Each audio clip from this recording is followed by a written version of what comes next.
Welcome back mga ropa, kwentuhan muna tayo. Pag-usapan natin kung gaano kadaya ang kupunan ng Los Angeles Lakers ngayong season. Tumataginding na 13-4 na nga sila mga ropa, pero grabe naman ang stats na papakita ko sa inyo. Tignan nyo to mga ropa sa last game nila. Kung ano sa kupunan ng LA Clippers, tatlong players ng Lakers ang umiscore ng 25 points pataas. Una dito mga ropa ay si LeBron James na umiscore ng 25 points, 6 rebounds at 6 assists mga ropa. At sumunod dito si Austin Reeves na nag-ambag ng tumataginding na 31 points with 9 rebounds at 3 assists mga ropa. At syempre si Luka Doncic na tumataginding na 43 points with 13 assists at 9 rebounds ang ginawa dito sa game na to mga ropa. Grabe ang tatlong players ng Lakers. Sobrang unfair mga ropa. Sila talaga ang big 3 ng Lakers. Ito ang dahilan mga ropa kung bakit napakadaya ng Lakers ngayong season. Tatlong players nila ang nag-a-average ng 20 points per game pataas. At hindi lang basta 20 points per game mga ropa. Si Luka Doncic siya number 1 scorer ngayon sa NBA na nag-a-average ng 34 points per game. Samantalang si Austin Reeves naman ay nag-a-average ng 29 points per game. At si LeBron James naman mga ropa, kaya bumaba ang average ng tatlong victory ay dahil ngayon pa lamang naglalaro sa LBJ. Pangatlong game pa lamang niya, pero grabe kaagad ang ambag na kanyang ginagawa para sa kupunan ng Lakers. Ngayon mga ropa, kung magpapatuloy ang performance sa ganito ng big 3 ng kupunan ng Lakers, sila talaga ang isang big fish ngayon sa liga ngayong season mga ropa. Napakadaya talaga nito mga ropa kung tutusin. Napakadaya in a good way. Kasi nga sobrang lakas din ng kupunan ng Lakers. Ngayon mga ropa, dito sa video na to, talakayin naman natin ang isa sa major factor kung bakit nananalo ang kupunan ng Lakers. Ang kanilang napakalakas na depensa. Ito ang game analysis at breakdown mga ropa sa napakadayang ginagawa ng kupunan ng Lakers at napakalakas nilang depensa mga ropa. Simulan na natin to. Okay game. Ngayon mga ropa, puro depensa nga pag-uusapan natin dito sa video na to. At itong play na to ang una natin pansinin at talakayin mga ropa. Ang binabantayan dito ni LBJ mga ropa ay si Brown. Actually mga ropa, hindi nakadikit dyan si LBJ. Kaya nagkaroon ng open lane dito si Brown para kumat papunta dito sa may gitna. Pero magandang recovery ang ginawa dyan ni LBJ mga ropa. Kitang-kita natin dito, sinupalpal ni LeBron James ang tiradang atake dyan ni Brown mga ropa at ang kupunan ng Clippers. Easy 2 points sa sana yan mga ropa. Pero nagkaroon ng good defense dyan si LeBron James. At dito naman mga ropa, James Harden ang ball handler ng kupunan ng Los Angeles Clippers. Ang bumabantay sa kanya dito mga ropa ay si LeBron James. Inatake ni James Harden dyan ang one-on-one defense si LeBron James. Pero ang sobrang commendable dito mga ropa, pag may naiwan ay isang player dito sa may ibabaw, ay automatic mga ropa ang depensa ng kupunan ng Lakers ay may closeout na binibigay doon sa may ilalim. At ang naging closeout dito mga ropa ay walang iba kung hindi ang center nila na si Jackson Hayes. Kitang-kita natin dito mga ropa, sinupalpal lang ni Jackson Hayes ang tirada dito ni James Harden. Good closeout, good rotation sa depensa ang ginawa dyan ni Jackson Hayes mga ropa para mapigilan ng easy 2 points sa sana dito ni James Harden. Defense is good para sa kupunan ng Lakers. At eto mga ropa, another one. James Harden ulit na naghahawak ng bola dito. At tingnan natin na bumabantay sa kanya mga ropa si Jake LaRivia. And again mga ropa, inatake ni James Harden ang one-on-one defense dyan ng kupunan ng Lakers. Pero again mga ropa, naiwanan ulit dyan ang one-on-one defense at good closeout na naman ang ginawa dito ng kupunan ng Lakers. Sa katauhan naman dito ni Luka Doncic mga ropa.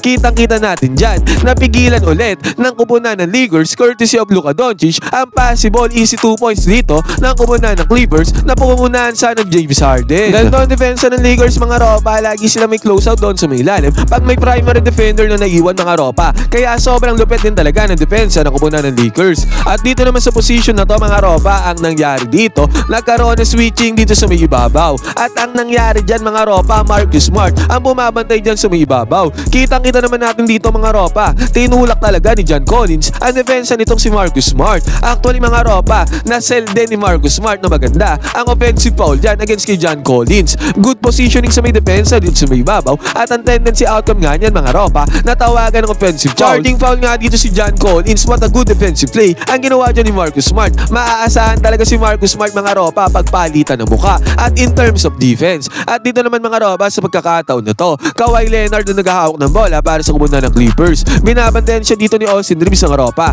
At kitang-kita natin mga ropa, good positioning din sa may depensa. Good established sa position na nagawa dyan ni Austin Reeves mga ropa para mabit niya dito si Kawhi Leonard na bombahin ang kanyang depensa. Kaso nga lang mga ropa, legal position ang mayroon dyan itong si Austin Reeves. Kaya ang tendency outcome nito mga ropa, natawagan ng charging foul, offensive foul itong si Kawhi Leonard mga ropa. Take note, magaling talagang kumuha ng charge itong si Austin Reeves. Pareho sila ni Marcus Smart mga ropa. Yan ang magagaling kumuha ng charge. Sa kupunan ng Lakers mga ropa, at kitang-kita natin dito, medyo na-visit nga nga dyan si Kawhi Leonard sa tinawag ng referees. Kasi nga mga ropa, naisahan siya dito sa depensa ni Austin Reeves. At ito naman mga ropa, another one, napakagandang defensive play din ang ginawa dito ng kumunan ng Lakers. Again mga ropa, Kawhi Leonard ulit ang naghahawak ng bola dito para sa kumunan ng Clippers. At kitang-kita natin dyan mga ropa, ang active hands na mayroon dito si Jake LaRavia. Nasundot niya yung bola dito kay Kawhi Leonard mga ropa, good defense yan. At ang tendency outcome ba nito, napulit ni Austin Reeves yung bola, nagkaroon ng fast break attempt dito si Austin Reeves at naging successful yan mga ropa. Defense turns into offense para sa kumunan ng Lakers sa pangunguna dito ni Jake LaRavia. And then mga ropa, another one ulit dito na ibigay yung bola dito kay Ivica Zubac sa may loob mga ropa. At pansinin natin, Jake LaRavia ang bumabantay dito kay Ivica Zubac mga ropa at nag-turnover dyan si Ivica Zubac. Pero alam talaga natin mga ropa, kahit na malaki dyan si Ivica Zubac,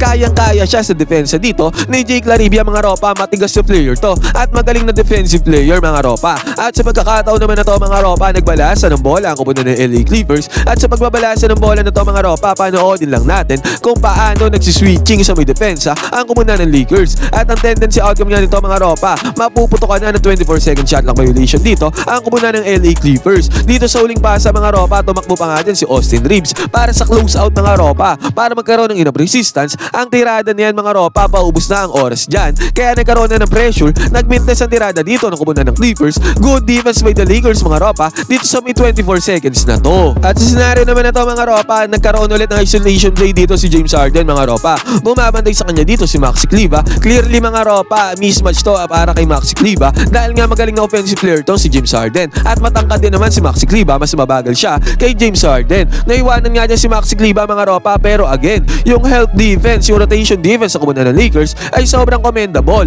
LeBron James mga ropa ang nag-close out dyan against sa atake na to ni James Harden. At ang resulta na to mga ropa, hindi nagkaroon ng easy 2 points dyan si James Harden. Good defense by the Lakers courtesy of LeBron James. At dito mga ropa, gustong-gusto ko rin itong defense ang ginamit dito ng kumunan ng Lakers. Ang nangyari dito mga ropa, James Harden nagmamando ng bola dito sa may ibabaw. Nagpaset siya ng screen dito kay Ivica Zubac dito sa may ibabaw mga ropa. Tignan natin ang ginawa dito respond ni Jackson Hayes sa may depensa. Ang purpose kasi mga ropa kung bakit nag-screen yan si Ivica Zubac ay para mabigay sa kanya yung bola pagka nag-roll siya. Or ano kaya mga ropa, magkaroon ng mismatch si James Harden against sa defense naman dito ni Jackson Hayes. Pero ang ginawa dito ni Jackson Hayes mga ropa, blinitz niya dito itong si James Harden mga ropa, kasama niya si Rui Hachimura. Sinalubong niya kaagad dito si James Harden bago pa makapag-penetrate at makapagmando ng bola dito sa position na to. Good defensive play yan mga ropa dahil nga kitang-kita natin dito nawala ng space dito si James Harden mga ropa para makapagmando ng bola, para makapasa ng bola, para magkaroon siya ng isolation play against kay Jackson Hayes. Lahat ng option na yan mga ropa ay nawala kay James Harden dahil sa ginawang blitz dito ni Jackson Hayes at Rui Hachimura mga ropa.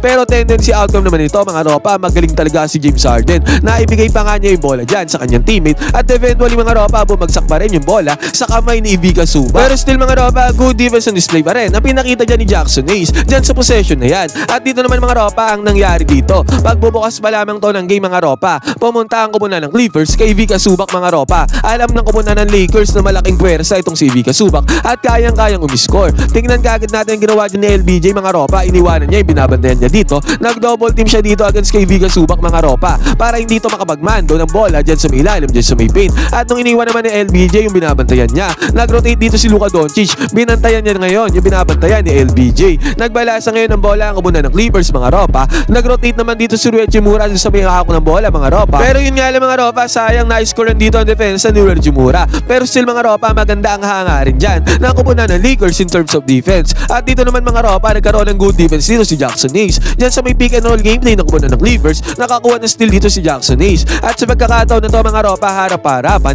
tinayuan lang ni Marcus Smart ang tirada dito ni Kawhi Leonard. Good defense yan mga ropa without fouling at nagmintes pa mahirap na tira dito ni Kawhi Leonard dahil sa depensa dito ni Marcus Smart. At eto naman mga ropa, James Harden nagahawak ng bola dito. Actually nag-turnover talaga dito si James Harden. Pero still mga ropa, counted as steal yan para kay Austin Reeves. Good defense pa rin naman mga ropa. At eto din mga ropa, James Harden ulit ang nagmamando ng bola dito. At ganun ulit ang nangyari dito mga ropa. Nag-turnover dito si James Harden pero bilang presensya dyan ni Luka Doncic mga ropa, nakakuha siya na steal. Good defense pa rin para sa kumunan ng Lakers. At eto mga ropa, ito na ang last clip na papakita natin dito sa video na to. Nabigyan ng bola si Kawhi Leonard dito sa may ibabaw mga ropa at nagpaset siya ng screen dyan. At ganun ulit ang ginawang defense dito ng Lakers mga ropa. Blinitz nila dito si Kawhi Leonard, double team dyan mga ropa. At ang tendency outcome niyan, nawala ng option dito si Kawhi Leonard kundi ipasa na lamang yung bola na pressure pa dyan mga ropa dahil sa defense defense ang ginawa dyan ng kumunan ng Lakers. At ang nangyari dito mga ropa, still, mahigpit at malagkit na defensa pa rin ang ginawa dyan ng kumunan ng Lakers. Tendency outcome nito mga ropa, nakakuha ng steal dyan si Jake Larivia. Magaling na defensive player talaga si Jake Larivia mga ropa.